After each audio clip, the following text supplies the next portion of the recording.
अंबानी और अडानी को सुबह खरीद के शाम को बेच दे, क्या ऐसी भी कोई कंपनी है? एप्पल, गूगल, फेसबुक, इन तीनों कंपनियां पूरे वर्ल्ड को कंट्रोल करती है। क्या कोई ऐसा व्यक्ति है जो इनको भी कंट्रोल करता हो? आपने हमेशा सुना है कुछ लोगों के हाथ में दुनिया का सारा पैसा है, सारी पावर है, वही सब कुछ कंट्रोल करते हैं और तेजी मंदी कुछ भी हो उनका पैसा कभी कम नहीं होगा, वो हमेशा पैसा कमाएंगे।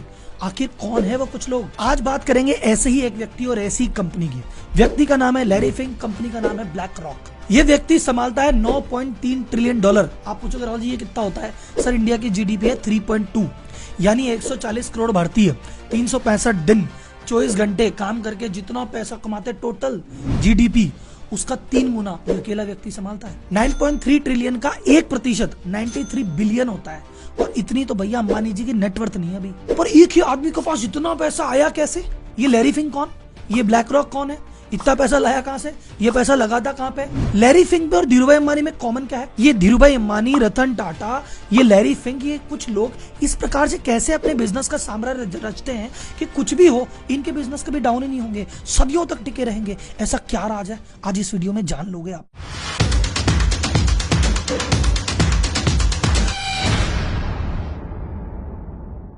अब पहला सवाल, ये साला है कौन लैरी फिंक? हमने नाम ही नहीं सुना इसका। भाई साहब जितना बड़ा काम लैरी भाई ने किया है ना, उसको करने के लिए जो जिगरा चाहिए, या तो दिल टूट के आता है, ईगो हर्ट होके आता है। जब बंदा इस मोड में रहता है ना कि ठुकरा के मेरा प्यार तू इंतकाम देखेगी, तब जाके इतने बड़े बड़े काम होते हैं। भाई साहब ने पढ़ाई की थी पॉलिटिकल साइंस की, लेकिन कमाने घुस गए शेयर मार्केट में। अब देखो पॉलिटिक्स से क्या मिलता है? पावर। और स्टॉक मार्केट से क्या मिलता है? पैसा। और जो बंदे को इन दोनों की समझ है वो बड़े बड़े गेम खेलेगा। भारत में इन दोनों की समझ किसको थी? धीरूभाई अंबानी को। स्टॉक मार्केट के भी जानकार थे, बिजनेस में भी हाथ पक्का था और पॉलिटिक्स में भी सही पकड़ थी। इस चक्कर में उन्होंने इतना बड़ा साम्राज्य रच दिया उस समय जो कोई सोच नहीं सकता था। टाटा बिरला के नाम हुआ करते थे, उनको पार करके अंबानी जी पैदा हुए और ऐसा ही कुछ किया लैरी फिंक ने और इतना बड़ा नाम बनाया। आखिर किया क्या, आगे डिस्कस करेंगे। तो इन्होंने जब 23 वर्ष की उम्र में काम चालू किया तो बॉस्टन करके कंपनी में चालू किया। उन्होंने एक चीज इन्वेंट की, डेट सिंडिकेशन। इन्होंने कहा जो छोटे मोटे लोन बांटते हो ना, इसको एक काम करो, इसका बंडल बना लो और टुकड़े करके अलग अलग चीजों में बांट दो।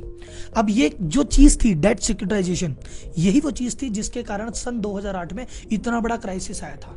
तो जिस क्राइसिस से अमेरिका और पूरी दुनिया हिल गई थी, इस भाई ने उसकी नींव रखी थी। 23 साल की उम्र में काम पे लगे और 31 साल की उम्र में बन गए बैंक के एमडी। इस कंपनी को इन्होंने इस साल में $1 बिलियन यानी 8,000 करोड़ से भी ज्यादा कमा के दिया। आप बोले राहुल जी स्टोरी तो बहुत बढ़िया चल रही है, फिर इसमें दिक्कत कहां है? ईगो हर्ट का है। ईगो यहाँ पे हर्ट हुआ कि भाई साहब कंपनी होती है। इतने सालों में 8,000 करोड़ कमा के दिया, बट ये ओवर कॉन्फिडेंट हो गया, अरे अपने को सब आता है, अपने को सब आता है, थोड़ा ज्यादा रिस्क ले लिया और एक ही क्वार्टर में मात्र 3 महीने में $100 मिलियन यानी लगभग 800 करोड़ का घाटा लगवा दिया। अब भाई साहब ये जो घाटा लगा, इस घाटे के साथ इनकी इज्जत गई। मार्केट में बोले वो बड़ा नेता बना फिरता था, ये किया वो किया, लग गए ना भाई साहब, लग गए ना भाई साहब। तो पूरे मार्केट में से अनटचेबल हो गया, कोई इसके साथ काम नहीं करना चाहता, कोई इसको नौकरी भी नहीं रखना चाहता। और जो करंट फर्म थी उसने ये नहीं सोचा भी 1 बिलियन कमा के दिया है, उसने कहा कमा के दिया जो दिया तूने ये क्या कर दिया, तो बाय बाय टाटा जय माता दी। तो उसके बाद बंदे का ईगो हर्ट हो गया, बोले साला इतना कमा के दिया तुम भूल गए, जाओ किसी के लिए काम नहीं करते, खुद की कंपनी खोलेंगे। तो 1988 की उम्र में जब ये 35 साल के थे, इन्होंने कहा फंड कहां से मिले? तो इनको मिले भाई साहब मिस्टर स्टीव। ये भी अपने तरह के लेजेंडरी इन्वेस्टर थे, इन्होंने भी अपनी जिंदगी में खूब दुम धड़ाके किए। उनको लगा यार ये बंदा टैलेंटेड है, इसमें दम तो है, इसको मौका देना चाहिए। इनकी कंपनी का नाम था ब्लैक स्टोन। तो इन्होंने कहा कि चलो अपन साथ में पार्टनरशिप कर लेते हैं, मैं $5 मिलियन आपको देता हूं क्रेडिट लाइन और आप काम तो चालू करो। अब इनको काम का एक्सपीरियंस था, चोट खाए व्यक्ति थे, ईगो हर्ट व्यक्ति था, इन्होंने धीरे धीरे काम किया, एक्सपर्ट तो ये चीज थे। एक समय आया, जी जो कंपनी है जनरल इलेक्ट्रिक, उसके सीईओ थे जैक वेल्च। उनके पास बहुत सारी ऐसी एसेट फंस गई थी जो समझ नहीं आ रहा था इसका क्या करे, और फाइनेंशियल एसेट थी। लैरी फिंक को बुलाया, बोले भाई ये एक्सपर्ट है, ये चीजें जानता है, इसी ने इन्वेंट की है। ये गया और उन्होंने जाके जी की वो प्रॉब्लम सॉल्व कर दी।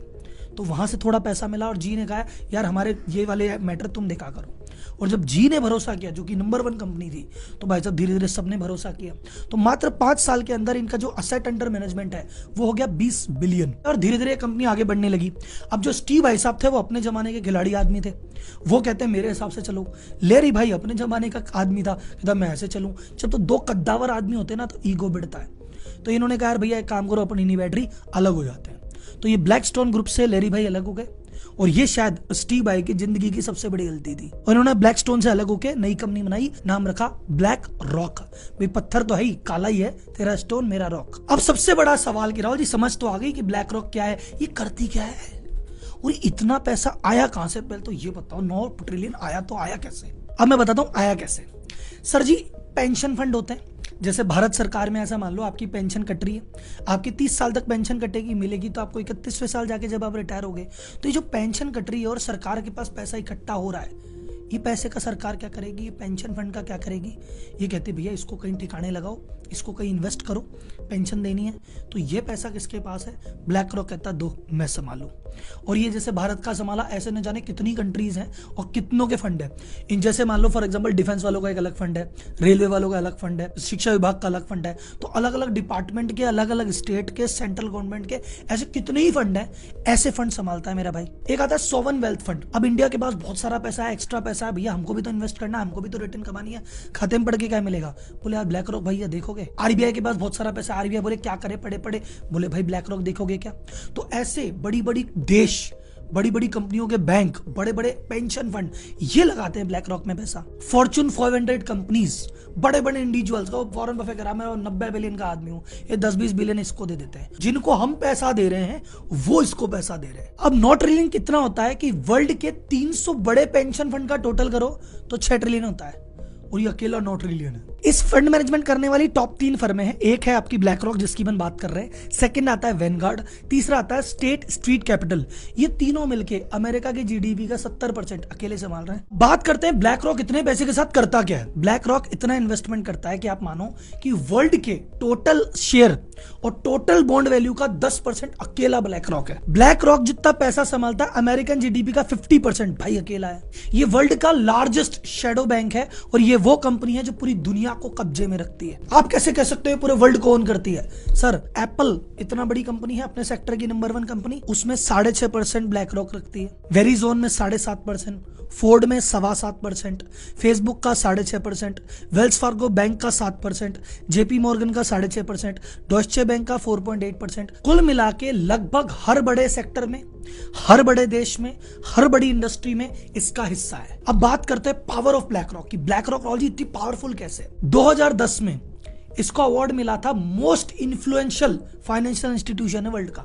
चाइनीज गवर्नमेंट आपको जानते हो हर जिसको आने अंदर नहीं आने देती, ये पहली ऐसी कंपनी है जिसको चाइनीज गवर्नमेंट ने अलाउ किया, चलो भाई साहब तुम तो आ जाओ इन्वेस्ट कर दो। जितनी भी मेजर इंडस्ट्री है, energy, oil, gas, transport, clear energy, इन सब में इनके शेयर हैं। अक्रॉस यूरोप में जितने भी बड़े देश हैं सबकी बड़ी बड़ी कंपनियों में इनके इन्वेस्टमेंट है। अमेरिका में, एशिया में, किसी भी देश में, किसी भी सेक्टर की सबसे बड़ी कंपनी है उसमें ब्लैक रॉक शेयर लेके बैठ जाती है। ये कितनी पावरफुल है आप इस एग्जांपल से समझो। 2008 में जब क्राइसिस आया था, बड़े बड़े बैंकों की लंका लगी हुई थी, पर समझ नहीं आ रहा था क्या करें, तो यूएस गवर्नमेंट ने कहा कि भैया तुम टेंशन मत लो, तुम्हें हम बचाएंगे। लेकिन गवर्नमेंट को क्या पता किस बैंक को कितना पैसा देना है, तो उन्होंने कहा भाई साहब किसी एक्सपर्ट को लेके आओ। एक्सपर्ट कौन? Larry Fink. ऐसा नहीं कि 10 जनों को बोला, सिलेक्ट किया, फिर एक बंदा चुना, नहीं, सीधा पहला फोन ब्लैक रॉक भैया इधर आड़ा, लैरी फिंक आइयो, ये संभालो। अब लैरी ने कहा गवर्नमेंट साहब मैं बताता हूं किसको दे, इसको इतने दो, इसको इतने दो, इसको इतने दो, और ऐसे करके धीरे धीरे अर्थव्यवस्था को उभारा। पर जितनी सभी कंपनियों को इसने फंड किया, उन कंपनी में खुद में ये बहुत बड़ा शेयर होल्डर था। और इंटरेस्टिंग, ये 2008 का क्राइसिस लेके भी ये भाई आया था, तो क्राइसिस लाने में भी यही था, सुलटाने में भी यही था, और जिसको सुलटा के जिसको उबारा उसका शेयर होल्डर भी यही था। अत्र तत्र सर्वत्र। सेम कहानी 2020 में कोरोना के टाइम पे प्ले आउट हुई। कोरोना के टाइम पे ऐसा था, बॉन्ड मार्केट हिल गया था कि भाई साहब इधर तो है ही नहीं, तो बड़ी बड़ी कंपनियों को लगा भैया अब तो लिक्विडिटी आ जाएगी। फिर गवर्नमेंट बचाने आ गई कि अरे हम बैठे, हम टेंशन मत लो। फिर गवर्नमेंट बोले किस में क्या करें, बोले लैरी भैया आप आओ। लैरी भैया ने कहा मैं बचाता हूँ। उन सभी कंपनियों को बचा लिया जिसमें खुद शेयर होल्डर था, सरकारी पैसे से। अब बोले राव जी इतना बड़ा आदमी, इतनी बड़ी कंपनी, हम इसको जानते क्यों नहीं है? क्योंकि ये चाहता ही नहीं तुम इसको जानो।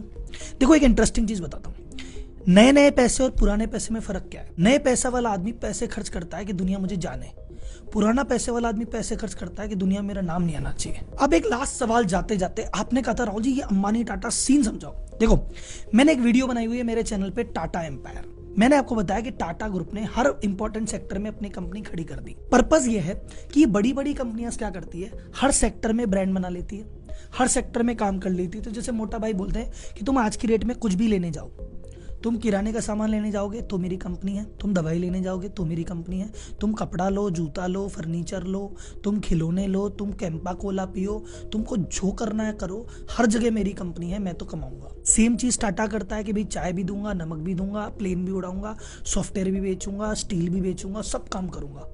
तो कहीं पे भी ग्रोथ आएगी भाई हमारी कंपनी तो संभाल लेगी। तो ब्लैक रॉक ने भी क्या कर रखा है, यूरोप डूबेगा एशिया में कमा लेंगे, आईटी डूबेगा सीमेंट में कमा लेंगे, हर जगह लेके बैठा है भाई, कर लो तुम क्या करोगे। अभी बड़ी कंपनियां डाउन क्यों नहीं होती? जैसे किसी ने मेरे से पूछा, राहुल जी ये सऊदी अरामको इतनी बड़ी कंपनी है, अब तेल खत्म हो जाएगा तो इसकी वैल्यू क्या रहेगी? इसकी वैल्यू फिर भी ज्यादा रहेगी, क्योंकि आज सऊदी अरामको के पास इतना पैसा है। वो क्या कर रही है, वो एप्पल का स्टॉक खरीद के बैठ गई, वो रिलायंस का स्टॉक खरीद के बैठ गई, वो चाइना में 5 कंपनियां खरीद लेगी। तो धीरे धीरे हो सकता है, आज देखो फॉर एग्जांपल बहुत सारा पैसा, आज मेरे पास 100 करोड़ रुपए है, पर मेरे 100 करोड़ रुपए धीरे धीरे खत्म होने वाले हैं। तो मैंने 100 करोड़ रुपए कहां किया, ऐसी नई कंपनी में इन्वेस्ट कर दिए जो अब उभरेगी। जब वो उभर जाएगी और वोट जाने होगी तो मैं उनका स्टेक नहीं में कर दूंगा। तो ये जो कारवां है ना, ये हमेशा चलता रहता है। तो इसलिए पैसे वाले हमेशा पैसे वाले रहते हैं, और गेम हमेशा पैसे और पावर का ही है। तो अगर आपका पैसे पे कंट्रोल है तो भी आप हीरो, और अगर आपका पावर पे कंट्रोल है तो भी आप हीरो, और दोनों पे कंट्रोल है आप हो सुपर हीरो। तो आज की वीडियो में बस इतना ही। ब्लैक रॉक पे मैंने रिसर्च की, बहुत सारी वीडियो मिली, लैरी फेंक पे बहुत सारी वीडियो मिली, पर अगर आपको लगा कि सारी वीडियो में ये अलग निकल के आई, इसने जो समझाया, तो लाइक करके एक बार मुझे प्यार से कमेंट बॉक्स में बता देना कि भाई ये वीडियो आपकी बढ़िया थी। ठीक है, इसी इंस्पिरेशन इसी मोटिवेशन के साथ अगली वीडियो फिर लाते रहेंगे। तब तक के लिए धन्यवाद। जय हिंद।